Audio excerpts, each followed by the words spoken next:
Right, so is Keir Starmer letting Israel use RAF Akrotiri, our Air Force base on Cyprus, be used by Israel at a time when it's committing genocide in Gaza? It's a question that should require a very quick and simple answer. No, you would hope. Yet instead the question got blocked. And given it was a Labour MP who had asked the question, the refusal to answer it really ought to be making headline news. Yet I'll bet you've heard absolutely nothing about this.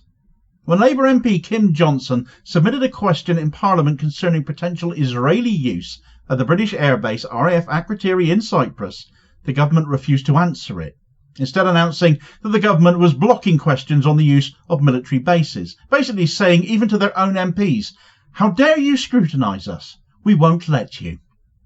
For a government that is currently up to its neck in complicity, notably being dragged to court right now over arms sales continuing despite the suspension of several arms licences, this government also appears to be increasingly evasive on the question of UK involvement in Israel's actions against Gaza, potentially being launched from one of our own air bases for all we know. Secrecy, complicity, obfuscation, lies, so much for the promised honesty and integrity that Keir Starmer promised he stood for. But like everything else though, that turned out to be a lie too, didn't it? We deserve to know what is going on. We have a right to know what this government are doing in our names from our military outposts, especially if it risks making us complicit in Israel's genocide. Kim Johnson's question was a good one. It needs a proper answer, not yet more evasion. Because right now Starmer and Co are looking guilty as all get out. I seek your guidance on a matter concerning procedure relating to the ability of members to hold the government to account. Yesterday, I attempted to table a question relating to the use of RAF Akrotiri by Israeli bomber planes, but was blocked. I received the following response, and I quote, "The government has blocked questions on the use of military bases."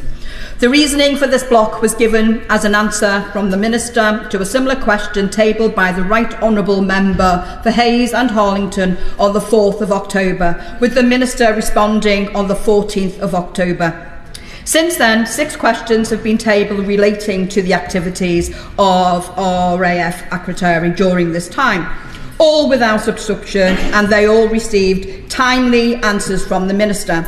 Under this new ruling, all would have been ruled out of order and automatically blocked, yet they were allowed to be tabled. Given the importance of transparency and parliamentary scrutiny, particularly in matters of defence, this raises serious concerns. Operational decisions must not be taken on an ad hoc basis to impede the ability of parliamentarians to scrutinise the decisions of government. So, Madam Deputy Speaker, can you please advise whether it is in order for the table office to decide to block legitimate questions in this way, and what recourse members have when attempts to scrutinise and debate government policy and activity are being blocked? Thank you. I thank the Honourable Member for her point of order. The Honourable Member should raise the matter with the table office in the first instance. I can, however, advise her that the Minister for the Armed Forces, in response to a written parliamentary question on the 14th of October, indicated that the government would not comment on any foreign nation's military aircraft movement within UK airspace or on UK overseas bases. It is not the table office but the government that has blocked questions on this specific subject. Other questions about activities at RAF Akrotiri may nonetheless be in order. I would advise her to talk to the table office, who are always happy to help. Right, so that was Kim Johnson there, the Member of Parliament for Liverpool Riverside, raising her point of order in relation to that question of hers regarding RAF Akrotiri having been blocked. Johnson raised this point of order in the House of Commons last Tuesday, drawing attention to the fact her parliamentary question concerning whether Israeli aircraft were using RAF Akrotiri had been blocked from publication altogether. Now, Johnson noted that there are 6 other questions relating to RAF Akrotiri that had previously been tabled and answered by Defence Minister Luke Pollard, including queries regarding logistics and support flights and refuelling operations. Yet this specific question, which struck at the core of military complicity and war crimes, ended up being censored. Well, when I say answered, that is, all but one of those 6 was. And that was, as Johnson said there, the one raised by the member for Hayes and Harlington, better known as John McDonnell. And it's worth raising that because this is a question that McDonnell asked last October. McDonnell's question was, to ask the Secretary of State for Defence whether any Israeli Air Force operated planes have landed at RAF Akrotiri since the 7th of October 2023. The response from said Defence Secretary Luke Pollard was, "For operational security reasons and as a matter of policy, the Ministry of Defence will neither confirm, deny nor comment on any foreign nation's military aircraft movement or operations within UK airspace or UK overseas bases." It's a nonsense answer. Unless you want people to widely surmise we are complicit in Israel's genocide, even more than we already are, now confirmed that we have been making surveillance flights from RAF Akrotiri to Gaza for Israel, the answer should be no. Instead, the government refuses to answer. And actually, Johnson's question was essentially a repeat of much of what McDonnell asked, her question having been, what assessment has the Minister made of the potential conflict of the Israeli government access to the use of RAF Akrotiri Air Base in Cyprus for military options? She basically gave the Minister an opportunity to deny Israeli involvement or their presence at RAF Akrotiri, and instead of taking that, her question got blocked instead. As Johnson remarked in her intervention, parliamentary questions are a vital tool for scrutiny and accountability. Blocking them sets a dangerous precedent. And she's right in that. The deliberate withholding of such a question, especially amid an ongoing conflict that has seen tens of thousands of Palestinian civilians killed, is not simply a matter of procedure. We need to know we're not complicit as a country. It is a political decision to not answer this that carries with it enormous ethical and moral weight for a government already seen as sorely lacking in both of those for a multitude of different reasons now. Johnson has previously drawn attention to the targeting of children by Israeli drones and supported calls for greater scrutiny of Israel's actions in Gaza. This isn't her first foray into this issue. For this, she's ended up becoming a target herself. She has faced a barrage of attacks from all of the usual suspects. One notable recent example from last December saw the Jewish news hack Lee Harpin demand that she be investigated for supporting the anti-terror advocacy campaign group Cage International, labelling it an Islamist group and attempting to smear Johnson by association.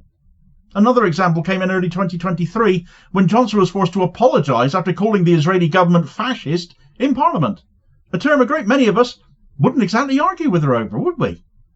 That forced apology, as it was widely seen as, is emblematic of Starmer's tight control over internal Labour Party discourse over Israel, setting the tone for a leadership that has prioritised political optics, populism and donor appeasement, not to mention pro-Zionist proclivities over truth and principle, and becomes more and more hated for it nationwide. Starmer's silence and censorship looks like guilt, and blocking answers to such questions betrays what is probably a deep anxiety about that in the Labour Party right now, about what the public might discover if questions like Johnson's are actually ending up getting factually answered. RAF Akrotiri, situated on the southern coast of Cyprus, is one of the most strategically important overseas bases maintained by the UK. It is a hub for British military operations across the Middle East. In practice, though, its role has retreated more and more into the shadows. In an investigation by Declassified UK from back in March, they also picked up the baton somewhat from that question posed by John McDonnell the October before and sought to investigate, though in truth be told, Declassified had been investigating RAF Akrotiri and its activities since shortly after the Israeli genocide of October 2023 actually began. They found that the British government was stonewalling journalists, stonewalling MPs, seeking clarity on whether Israeli bomber aircraft, the specific aircraft Kim Johnson mentioned as well, those F-35s, were using the base to launch or refuel during operations over Gaza. The Ministry of Defence refused to confirm or deny yet again, a refusal that continues to speak volumes and has no operational issues from a UK standpoint, only from Israel's, if they are indeed using that base. So whose military interests are being hushed up here? Such opacity is deeply suspicious and adds fuel to the already growing inferno of public concern about RAF Akrotiri's real role here. The more people are talking about RAF Akrotiri, it's coming up more and more in Parliament, even if the questions don't get answered. It's coming up more and more, notably in alternative media. And certainly, as a result of that, this is not the first time the UK has attempted to obscure its activities at Akrotiri either. One of the best-known examples came about following the Israeli drone strike on the World Central Kitchen aid workers in Gaza, which killed 3 British nationals. Families of the victims here demanded that the UK release the spy footage that the Ministry of Defence had claimed they had by that point. Surveillance footage that they had that could shed light on that attack. And the government refused to release it to them. Why? The UK had surveillance aircraft in the region, as confirmed by an Action on Armed Violence report, the AOAV, detailing Britain's extensive aerial surveillance over Gaza, and indeed confirmed by Defence Minister Maria Eagle just the other day at a party celebrating the birth of the genocidal apartheid state, as I covered in a video yesterday. Why withhold this evidence unless those surveillance flights are gathering more information than just the purported mission to finding the hostages being held by Hamas? The scale of the UK's alleged intelligence contribution, though, is staggering. According to AOAV and Declassified UK, Britain has flown over 500 surveillance missions over Gaza since October 2023, a figure correct only up until March of this year, I might add. So it's more than that now, almost certainly. So what are they doing that is so awful that they're afraid to release any of the footage taken from any of those flights? Amid this mounting evidence, one curiously contradictory story emerged in a comic masquerading as a newspaper. You might have heard of it. It's called the Daily Express. The Express claimed that the UK had stopped allowing Israeli F-35 bombers to use RAF Akrotiri. And this is problematic for several reasons. If the MOD won't answer questions put to them by MPs, why is this awful rag able to report on a story like this as if these things are fact? The MOD will neither confirm or deny, Luke Pollard said, yet the Express publish a denial. Now, it's easy for the average reader of said paper to figure this is transparency and accountability, but no other outlet has corroborated this claim, and the government has refused to, as we know, confirm or deny. So is this just more Daily Express nonsense, actually providing cover for the government, because no reason to trust it without anyone else running this story in my mind? You get better politically informed by reading the Beano than you do the Daily Express. But which is it at the end of the day? Is the UK enabling Israeli bombers through its Cyprus base, or is it withdrawn access in protest or precaution? Why not just say one way or the other? What's the harm? What's the operational reasoning to not clarify this one simple point? The lack of transparency itself becomes an even bigger problem then, doesn't it? When the only outlet carrying a story of supposed disengagement has been one that's only real purpose in life is as litter tray liner, it raises the possibility that this narrative is just a smokescreen designed to provide political cover rather than actual clarity. The question that Kim Johnson posed, and that was blocked, is now more important than ever. It asked simply whether Israel had been allowed to use RAF Akrotiri in its ongoing operations in Gaza. It was a legitimate question in the context of parliamentary scrutiny. The fact that it was refused publication when 6 other questions on the same subject were answered, or 5 of them were, is indicative of something far more sinister going on, in that it makes us all think that Starmer's government is actively suppressing questions that strike too close to the truth. This is not, therefore, a government behaving like it has nothing to hide. This is a government acting like it's already been caught at something, and people will understandably be thinking that too. The UK's historical relationship with Israel has never been one to be proud of, has become an ever-growing source of eternal shame, but it's getting worse now. In the current context of Gaza, where over 52,000 Palestinians have been killed, including thousands of children, British complicity is no longer theoretical, it looks more and more likely that it is operational, and to a growing and worsening extent given the refusal to give clear answers that even parliamentarians are getting. The UK has continued arms exports to Israel throughout this conflict, despite warnings from humanitarian and legal bodies. It has provided logistical and intelligence support, and through its refusal to disclose RAF Akrotiri's full role, it has crossed the threshold from passive enabler to active participant. Tell me I'm wrong, MOD. Oh wait, you can't. Operational security.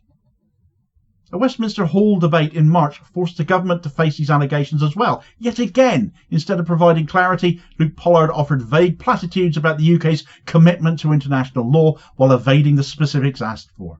The debate was spirited, but ultimately just another exercise in managed obfuscation. As public pressure builds, though, the UK government's stonewalling is beginning to backfire. Civil society groups, investigative journalists, human rights lawyers, even members of their own party are increasingly demanding answers. The silence around RAF Akrotiri, rather than shielding the government from criticism, has instead amplified the calls for transparency. The people have a right to know whether their government is facilitating war crimes here. They have a right to know what is being done in their name with public money from their bases under their flag. This is not about party politics, it's about basic morality and democratic accountability. The UK's involvement in Israel's actions in Gaza cannot be buried under bureaucratic jargon or redacted questions. The people deserve answers. The victims of Israeli bombardments, including British aid workers, deserve justice. And history will not look kindly on a government that chose silence when it could have stood for peace and accountability. It just makes them look guilty. Keir Starmer's government have got to answer the question it blocked. Until it does, the suspicion and the anger and the blood on Britain's hands in all likelihood will only grow. For more on the gaffe at that egregious celebration of Israel's birth, whilst those of us with a conscience remembered the Nakba instead, get the details of that story in this video recommendation here as your suggested next watch. Please do also hit like, share and subscribe if you haven't done so already, so as to ensure you don't miss out on all new daily content, as well as spreading the word and helping to support the channel at the same time, which is very much appreciated, holding power to account for ordinary working class people. And I will hopefully catch you on the next video. Cheers, folks.